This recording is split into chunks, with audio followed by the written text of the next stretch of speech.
Brad, this week we're gonna close the show here with two segments, one smaller one obviously bigger one because we have plenty of time to go.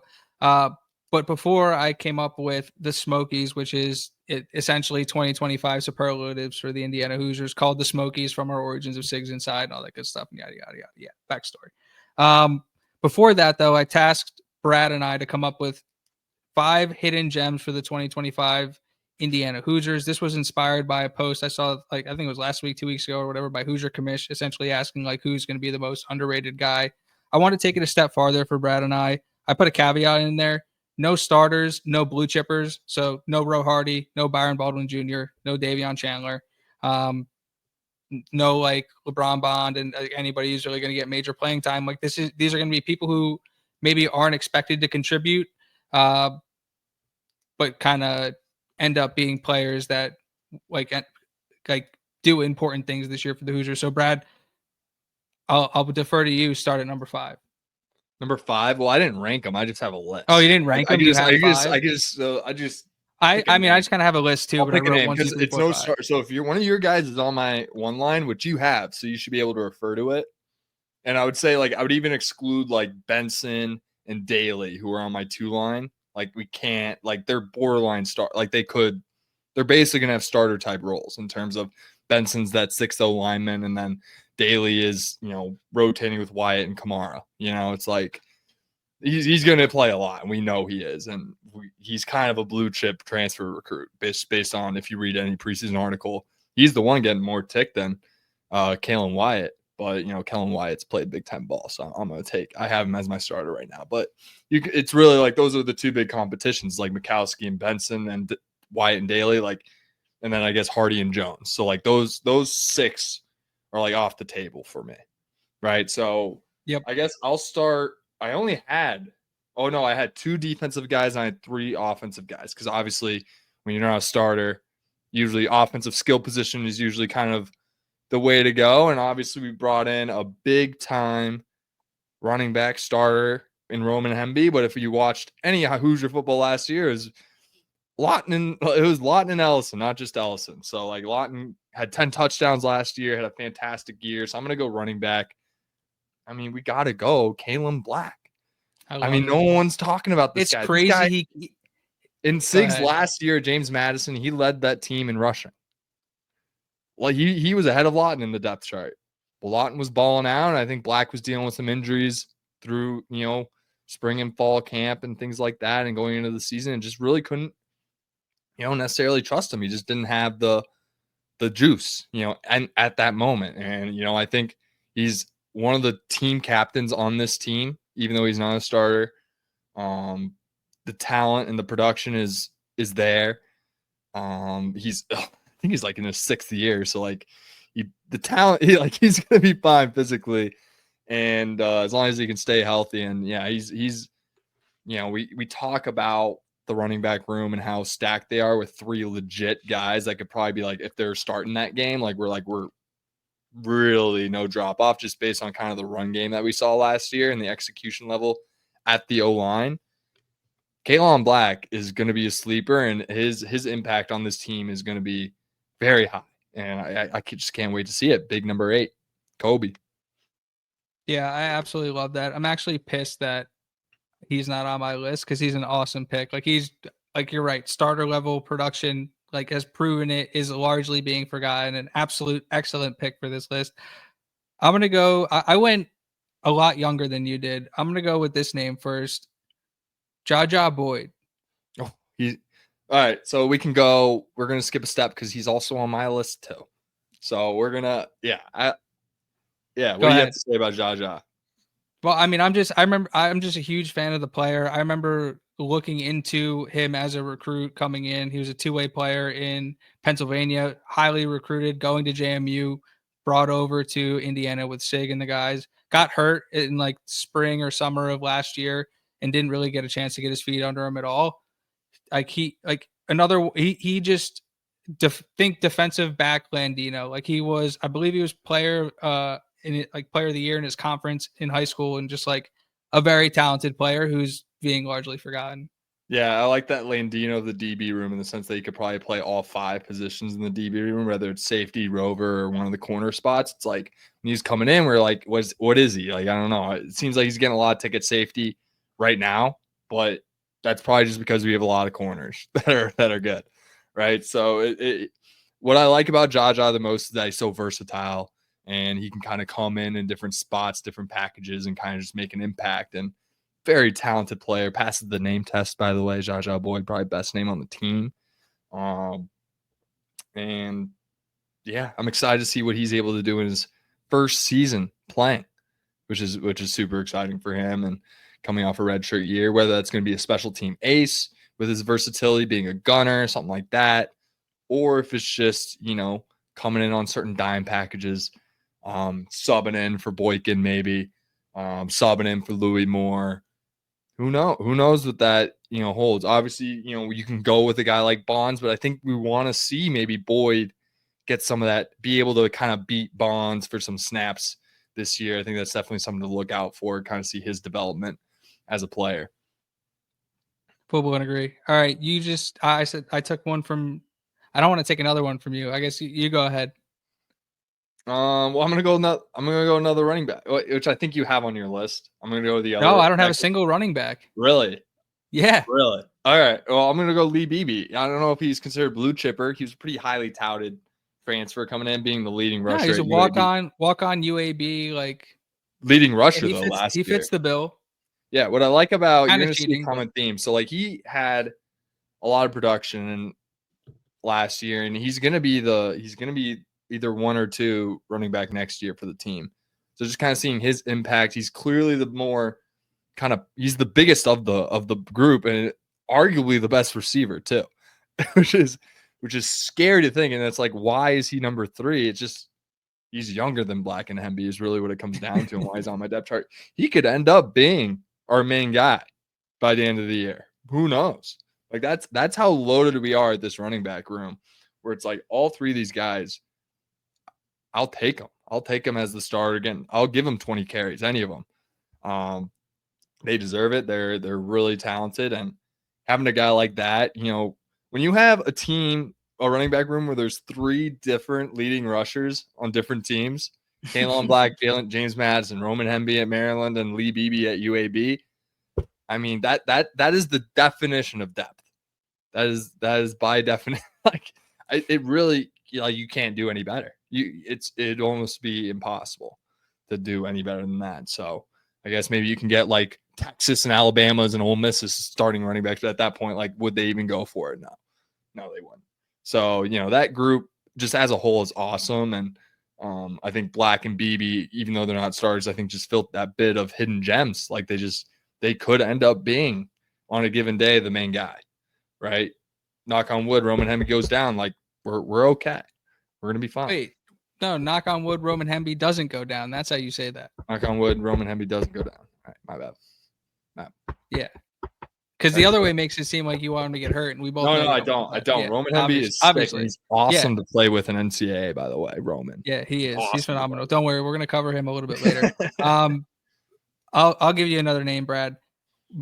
I thought you did a great job of covering him last week. I'm gonna give him some praise again this week. It's Daniel Ndukwe. Again, we saw him block a punt this year. Changed his number. He's my other defensive guy.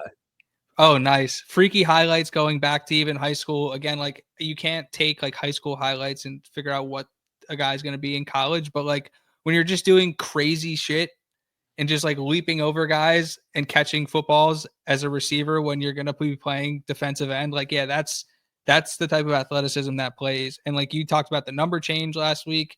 He's just, yes, they brought in a ton of talent on the defensive end specifically, which is the area he's obviously going to play in. But I just think that's somebody who athletically, if he had a really good offseason, like he's just going to be really hard to keep off the field.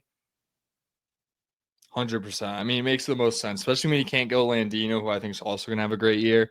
I'm going to go the other D lineman that's kind of stepping up that we haven't really seen too much production from is Daniel Ndukwe. I mean, I always bring up this story of a certain player at I always use UCLA examples. So UCLA at a time where Pac-12 memory of the week.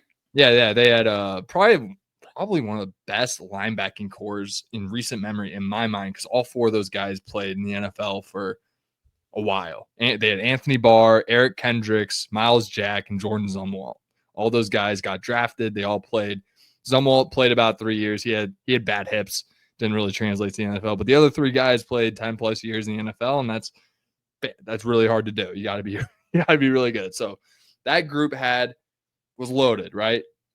So obviously those backups, they got to try to find their roles, right? And they had this really talented linebacker from Long Beach Poly. His name was Jayon Brown. And he would block punts, he would strip on special teams, like just a special teams ace on that team. And yeah, once his time was called, turned out to be one hell of a linebacker too, and ended up getting drafted by the Titans. And that kind of reminds me of Daniel Ndukwe, because he, as a true freshman, came in and blocked a punt last year. And it just seems like when you watched his tape, we were hyping him up when he was getting on campus as like one of the biggest sleepers of that 2025 class, right? 2024. 24 it's been class. A little bit, yeah. It's been a little bit. Time flies when you're having fun. It's just like that's what stood out on film. It's just playmaker. Just naturally. That's a big theme with a lot of these guys they bring in. Just like like Ro Hardy, like just naturally good at football, crazy instincts, crazy IQ, just good at football, like period. Like it's not really about like their measurables, because like you said, you can't really project what they're going to be. There's late bloomers and there's early bloomers. And Duke was one of those late bloomers at the high school level. And, he's coming around. He's around like 6'3", 240 now. That's like a perfect edge size. Like I'm excited to see what he's going to be doing this year, coming off the edge in certain packages. And obviously with Kamara there, it's going to be a lot harder with Kamara, Daly White there. There's going to be opportunities for him, and I just can't wait to see what he does. If we can get 3 sacks out of him this year, I'd be thrilled. Completely agree. So how many names do you have left? Because I have 3. We have covered 4 of mine. All right, let's just finish up your list, and I'll throw my 3 at you. Okay. This is actually my favorite one on my list, actually. Fun fact. This kid is probably one of the more productive receivers coming back from last year in the country. Probably like top 30 in yards in terms of guys returning, coming back. It's Mekhi Jackson. We talk a lot about EJ Williams and Davion Chandler and those guys. Like, there's a chance Mekhi Jackson's our 3rd receiver. There's a chance he's our 2nd best receiver. We talk about how good Coop is. I mean, Mekhi Jackson is a straight up playmaker. We're talking 700 yards, 5 touchdowns, a true yak guy. And you think about this offense where guys are just like, how is he that open? It's like, get Mekhi Jackson wide open on a dig, 15 yards. He might turn that into 40. He's one of those players. And I think he's going to have a huge impact on this team. And, I was just, it's kind of, this thought kind of came from, doing some research on, I've obviously watched film on Mekhi Jackson a while ago and knew he was a big yak guy, but he's ridiculously underrated on NCAA. He's not really involved in the whole scheme. It's just like, man, I feel like Mekhi Jackson could be like that. We talk about who's going to be the slot. Like Mekhi Jackson could do it, and he's about 6'2", 200, just a true like do it all kind of receiver. Can do it on the outside, can go inside. I'm really excited for 2. He's wearing number 2 this year. I mean, I think he's going to have a big impact, right? If you're wearing 2, it's not like you're going to be sitting on the bench.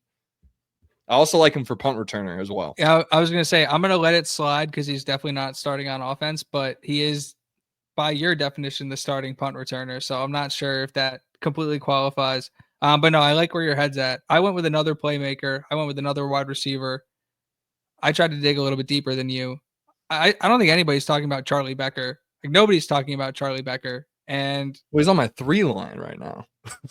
I'm well aware, but with the way this team rotates wide receivers, and again, like this isn't like somebody who's going to be starting a majority of the games. Like this is just somebody who you're not expecting to make an impact. And I think like Charlie Becker could have a year where you look back and you're like really excited for him to be back for his 3rd year. Like this is got time as a true freshman, like not as a receiver, but I believe on special teams, definitely on special teams. and just like willing to do what's necessary to play the position. And like, yeah, I'm very high on Becker.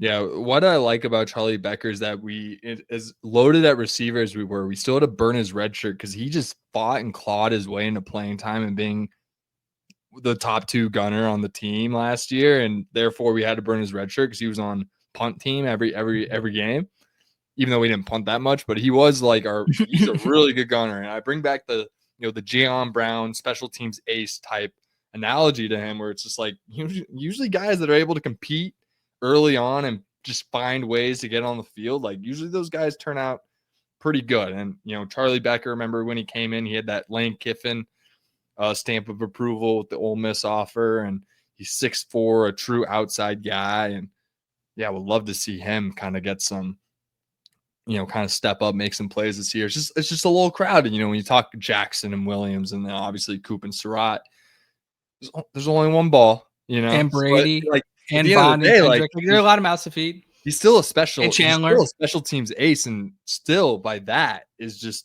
qualifies for hidden gem, because I think he's going to be on kickoff, he's going to be on punt, he's going to make a big impact this year on this team. And I think people forget about the special teams aspect of things, and I think Mekhi Jackson and Becker kind of fit that kind of the special teams impact of everything, because it is true 3 phases. I mean, just look at the Ohio State game, right? Like it's important.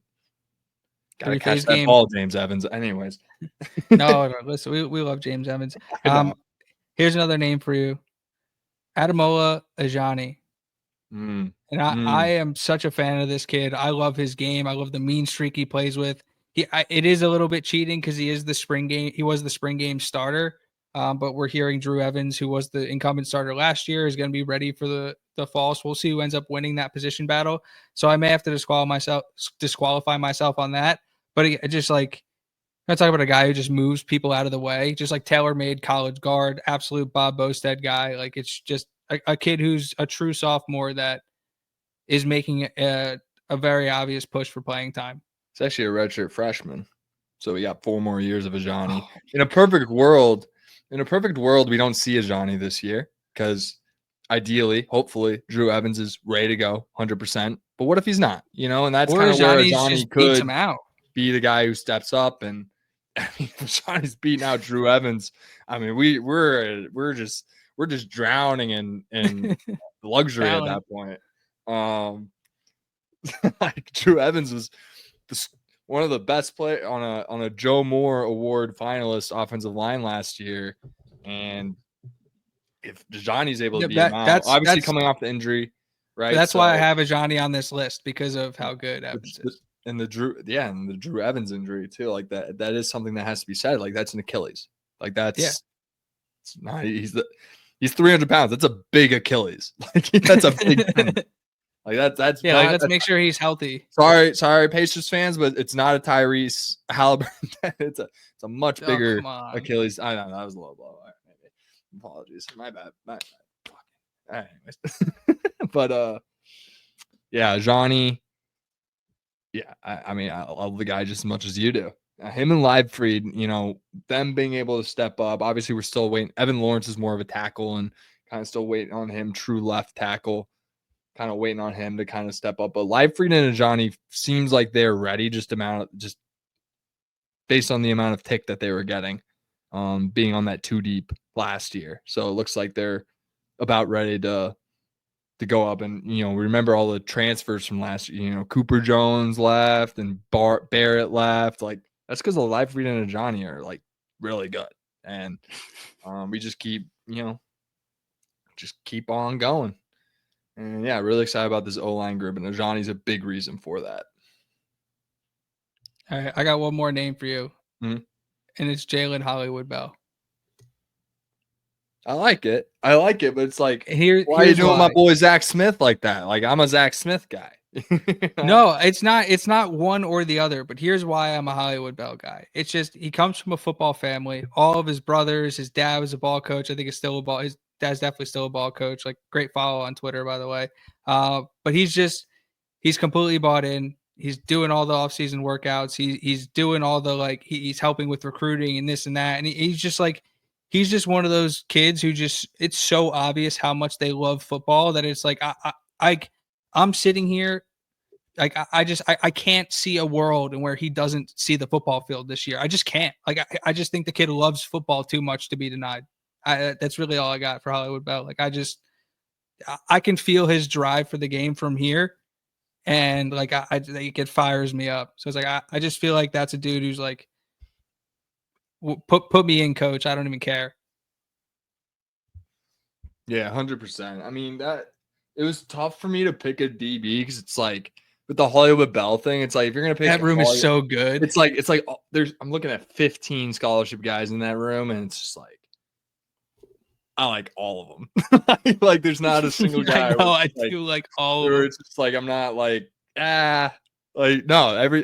Remember watching Garrett Reese on film? Like that guy's a dog. That guy's just naturally good at football. Keontae Stewart's like, what the hell is he? 6'3". Like, I don't know. Is he a safety? Is he a corner? He's like Jalen Ramsey-esque. I mean, I'm not gonna say he's Jalen Ramsey, but I mean he's Jalen Ramsey-esque for sure. And he's, you got Jaja Boy, you got Bryson Bonds, who's always like highly regarded in the Tom Allen days as like being, the future starter at safety. And now he's still in the 2 deep. And brought in, I didn't even bring up Gandy and Knighton, the 2 transfers we brought in, like sharp as track speed, like Boykin. Like, we're just doing like a guys we haven't really talked about. Like Devon Boykin's a stud. Like he was out for the year last year, and he's gonna be the true rover because he's a true like in the box like corner, nickel corner. Like that's what he is. He's listed as strong safety on the video game, but he's a true like nickel corner. He plays slot corner in my defense. But he's like in the box. Like he loves the contact, but he can also cover. Like it. They're low. They're loaded. They really are loaded. Oh my god, that is by far our favorite room. I think is the DB room, and it's just like, yeah. Oh my god, yes. Obviously, with Jalen Hollywood Bell rocking 3 this year, gotta imagine he's might be able to find his way onto.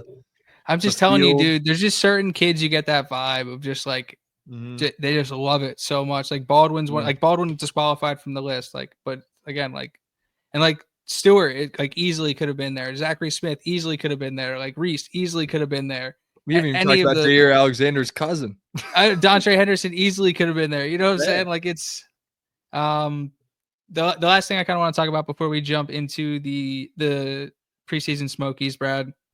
And I don't have the tier list sitting in front of me, and like my intention is not to go through the whole tier list. I just want to bring it up.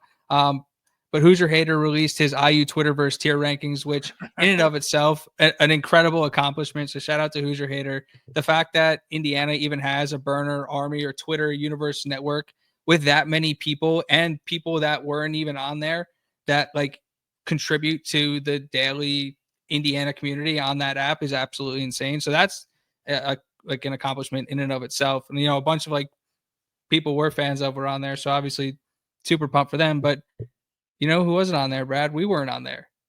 Neither of us, Sigs inside.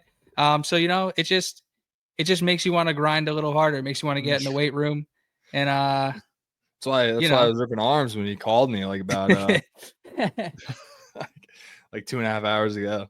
So definitely something to shoot for on the Twitter content version from our end. But we want to show respect to those honored. We want to shout out Hoosier Hater for even coming up with the concept and taking the time to put together something like that. And I will say that I recognize a lot more of those Twitter pictures I recognize than I'd like to admit. So definitely enjoyed it. Yeah, no, most of that list, I'm just like, who are these people? Like, I don't know. I'm not as ingrained in the Twitter spheres. I would say I probably had a good handle on like half the list, which is I knew like Pundit and Jamie Jordan, like the people we've had on. Like Carlos Hoosier, I know him. It's like, yeah, it's about it. But if I had to choose a tier, which is kind of soft, like I would love to be in the ball knower tier, government name tier would work for me, I guess. Just having username Bradley Loomis, that would work as well. I'm cool. I just want to be on the list, just want to be on it. not even the Six Inside account. Like I want Goom to be on the list. Gotta earn your way onto that list. Yeah, I know. We're grinding, man. We're grinding live every Tuesday. We're here. That's good stuff. It's funny. I just wrote down. I already brought it up. But I wrote down push article. That's all I have as a talking point. Read my article. That's not vocfb.com. I wonder what's going on. It's because I didn't tweet out the link. I feel like this is my fault.